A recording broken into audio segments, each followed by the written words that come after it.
మొక్తజా కొమైనీ, Iran supremo కొమైనీ వారసుడు ఇప్పుడు అసలైనోడు.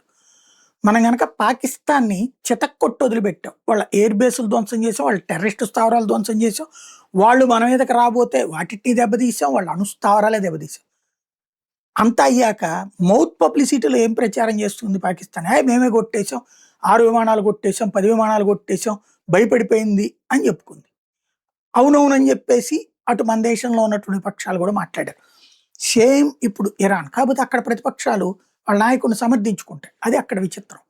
Iran ఇప్పుడు తాజాగా కొమైనీకి సంబంధించి డైరెక్ట్‌గా మొన్న అసలు కొమైనీనే పోయాడు. ఆయన్నే కాపాడుకోలేకపోయాడు. వాళ్ళ ఆర్మీ చీఫ్‌నే లేపి పడేసింది అక్కడ.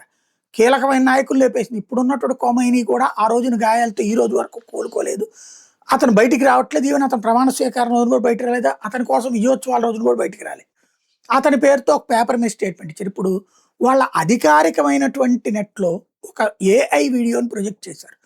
కర్ర బుచ్చుకుని ఈ కొత్త కొమైనీ వస్తుంటాడు. ట్రంప్ వణికిపోతా ఉంటాడనమాట.